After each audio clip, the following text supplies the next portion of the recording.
Welcome to your first briefing. You're here for one reason. You're aiming for Portuguese nationality or permanent residency, and the CIPLE A2 exam stands in your way. Over the next few sessions, we are going to break down every single part of this test. But today we start with the most important step of all, understanding the mission itself. Let's get started. All right, let's dive right in. Your mission, should you choose to accept it, is to pass the CIPLE A2 exam. Now, this isn't just a simple language test. Think of it as a strategic challenge. And our goal today is to arm you with the operational intel you absolutely need to succeed. So what is our target exactly? It's the CPLE, which is a bit of a mouthful. Certificado Inicial de Português Língua Estrangeira.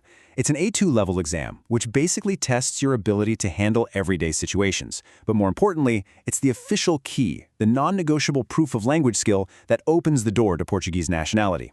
Success here is everything. Okay, let's talk about the first part of your mission. This is an endurance test. It's you against the clock, juggling two different skills in one very intense session. Let's break down this gauntlet. You have exactly 75 minutes. That's it, not a second more. This block of time is designed to push you, testing not just what you know, but how well you perform under some serious pressure. Your time management in this section is absolutely critical. So what happens in those 75 minutes? Well, you're hit with two challenges at once. The official name is Compreensão da Leitura e Produção Escritas. It means you'll be reading and understanding short texts, think ads or public notices, and then, in that same session, you have to write two completely different things from scratch. It's a real test of both reading and writing under pressure. Now, this brings us to a really critical piece of intel. The word counts. Pay attention here. Task 1 is a short, informal note, and you have to write between 25 and 35 words. Task 2 is a bit longer, like an email, between 60 and 80 words. And let me be perfectly clear, these are not suggestions. They are strict rules. If you go over or under, you will lose points. This part is all about precision. So, once you survive that 75-minute gauntlet, you're immediately thrown into a completely different kind of challenge. This part isn't about endurance. Nope, this one is all about pure speed and focus. 30 minutes. That is all you get for what many people consider the hardest part of the entire exam. It's like a mental marathon crammed into a 30-minute sprint. Every single second counts here. And hey, don't just take my word for it. This is what we hear from countless test takers. The listening section is notoriously difficult. And why is that? Because it's designed to be realistic, with fast, natural speed conversations and even some background noise thrown in. So it's vital that you know the tactics you're up against. First, the audio is fast. It's at a normal, conversational speed.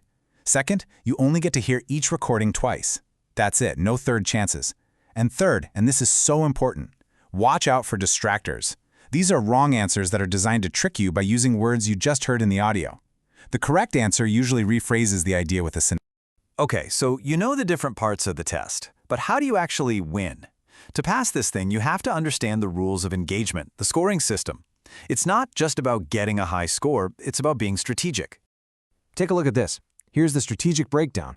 That 75-minute reading and writing gauntlet, it's the heavy hitter, worth a massive 45% of your final grade. The listening marathon is next, at 30%. And finally, the speaking part, which is a face-to-face interaction, makes up the last 25%. We'll cover the tactics for that in a future briefing, don't you worry. Knowing these numbers is key to knowing where to focus your energy. Now, there are two conditions to pass this exam, and you have to meet both of them. It's not one or the other. First, your overall score needs to be 55% or higher. But that's not all. You also have to get at least 25% in each and every individual component.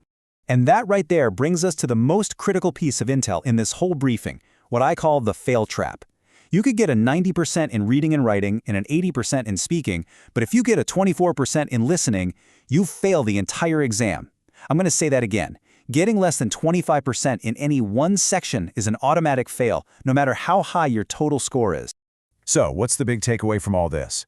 It's that the CPL exam is not just a test of how many Portuguese words you know. It is a test of your strategy, your time management, and your ability to execute under very specific, very demanding conditions. We've gone over the mission. We've looked at the timeline, the tactics, and the scoring. So, what's your next move?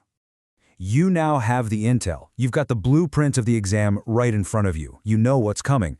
But intelligence without training is, frankly, Useless. You have to put this knowledge into practice. So the real question is, what are you going to do with this information? Knowing the format is one thing, but mastering it is something else entirely. Are you ready to actually prepare for what it feels like in that exam room? The only way to get ready for a timed, high-pressure test is to train under those exact same conditions. You need to feel that 75-minute clock ticking down. You need to get your ears used to hearing that fast audio only twice.